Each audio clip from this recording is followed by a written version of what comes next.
In my very well-loved Dutch oven, I'm just gonna add a little bit, okay, that's more like a lot of bit of olive oil. This is just the one from Aldi that has the rosemary in there. Since I'm already gonna add rosemary, might as well just use this. We're gonna add 1 large diced white onion. Then to the onions, we're gonna add, this is about 3 like giant, like Sam's Club sized pieces of garlic. Typically, you guys would usually see me add the onions first and then the garlic a little bit after, but the onions are just gonna cook down with everything else, and it's one pot, so not really developing too much color here. You just wanna cook it out until they're not very raw tasting. But of course, garlic burns, so take care of it. Just make sure that you are keeping everything moving, so it caramelizes if you get to that point, but it doesn't burn. I'm gonna take my little soup ladle and just keep it mixing. Oh my God, it smells so good already. Okay, I'm gonna let this go, working on a medium heat. We're gonna let it go for about 4 to 5 minutes and then we'll come back. Then we're gonna add a teaspoon of rosemary, a teaspoon of oregano,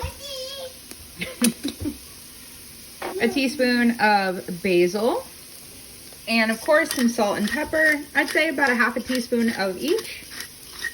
Then of course you want to give everything a mix. This is called blooming and toasting your spices. They've been sitting in a container for God knows how long. So you just kind of want to wake them up and let them hit the heat, hit the oil, and just warm up. And once you can start to smell them in the air, that is when you are good. First, I'm gonna add a 15-ounce can, almost at a jar, 15-ounce can of tomato sauce. If you don't have tomato sauce, feel free to take a 6-ounce container of tomato paste and dilute that with enough water until you get 15 ounces. Don't ask me how much that is, your girl's not good at math. Then, just like with any tomato product, if you guys have been watching my videos for a long time, you guys know I tell you all the time. What do I tell you?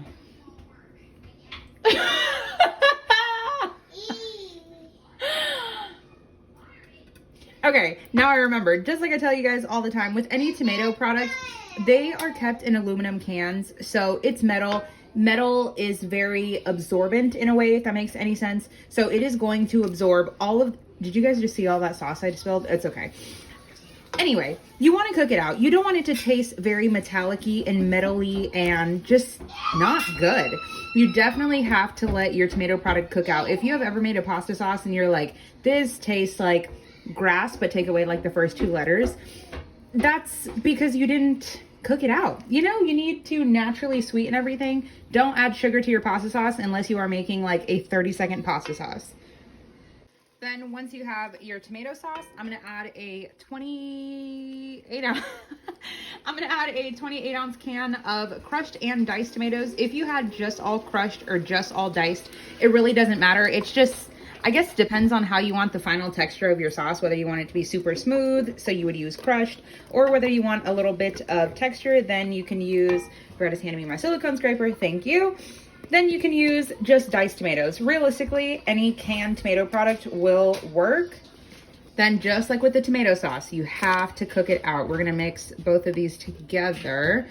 Smells so good. I feel like I haven't made a creamy pasta dish in a while, even though we've been having them, but we've just been doing a bunch of white sauces and not a lot of red. I gotta say, this is definitely a lot more like crushed than it is diced, but I don't really care. Now, before I add anything else to this, I'm gonna let this cook for about 5 minutes. Now, I am gonna cook it on a medium high. I'm gonna add a lid. Couple reasons. One, the halfway open, quarter of a way. You leave. What am I saying? Don't put your lid on all the way. Me trying to be fancy with my words. Don't put it like this. You want some of the steam to be able to escape. Put it like a little bit, yeah, just let some steam escape. Oh my goodness, someone come save me. Okay, it's been cooking out for a few minutes. The main point of adding the lid is just to make sure that you give your tomatoes enough time to, well, cook out and not have to add additional sugar, to not have to add sugar. Now you want to add 4 cups of broth. One of my friends was moving and gave me a whole bunch of these, and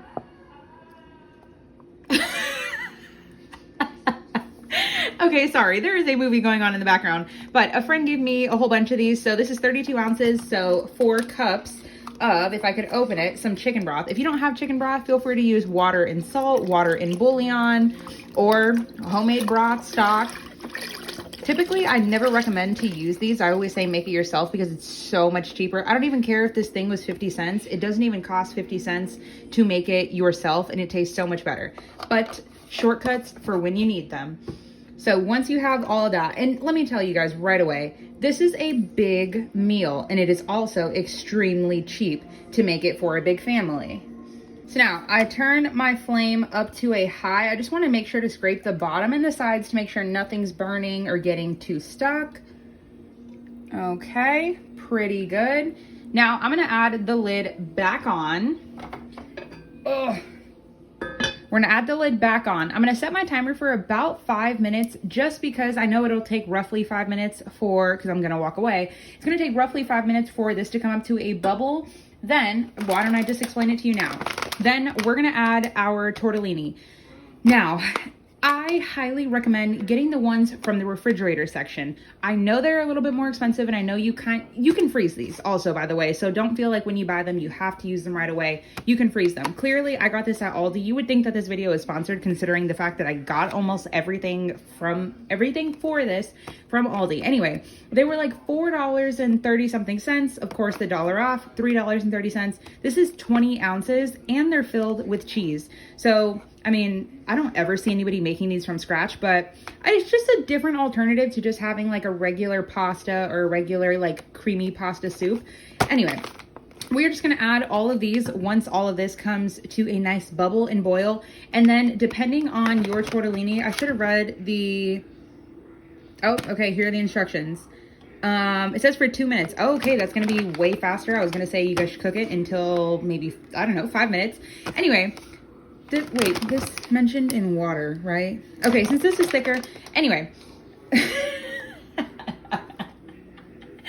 If this is your first video you guys are watching from me, you guys are like, oh my God, this girl, she needs to get it together. I've been saying that so often in all of my like previous videos just because, guys, I don't know where my brain has been. I don't know how, oh, yeah, nope. What the... Okay, basically, once this comes up to a bubble, why does it sound like it's at a bubble now?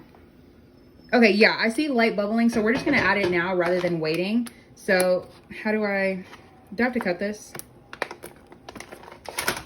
Okay, so once this is at like a slight bubble, I guess, yeah, you don't wanna wait until it's rapidly boiling, just a slight bubble.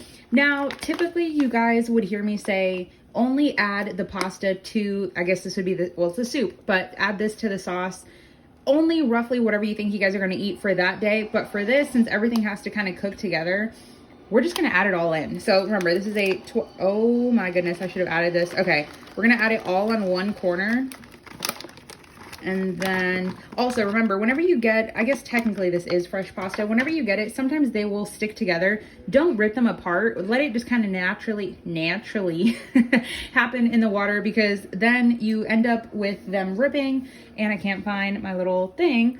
Okay, then they will just rip and you will just have a nightmare of a mess. There's some that are just connected. Okay, anyway, we are gonna add our lid and we're gonna set a timer for 2 minutes and then we'll come back. But remember, cook them to whatever your package instructions are or to however you like them. If you like them a little bit tough, you like them a little bit, I don't know, soft, go for it. We'll come back.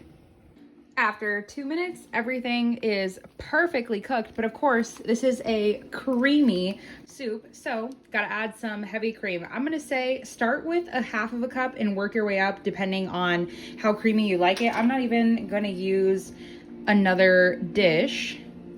That's about 1/4 of a cup. Should be half of a cup. Now we just mix this all up. Now remember, whenever you add cream or cheese, you definitely want to turn your flame off. So I have no heat. I have no flame under my pot right now. Oh my gosh, I'm so excited. I'm gonna add a bit more cream.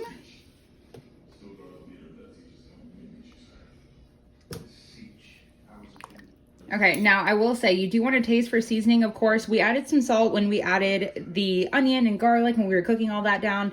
But of course, diced tomatoes or any tomato product or anything that you didn't prepare yourself, so obviously I didn't cut the tomatoes myself, you want to control the amount of salt that is in your dish, either for health reasons or just for flavor wise. Salt to your preference. So my chicken broth had salt, it was reduced sodium, I think, but still taste for seasoning. Mine definitely needs a little bit of chicken bouillon powder and a bit more salt, but we are golden.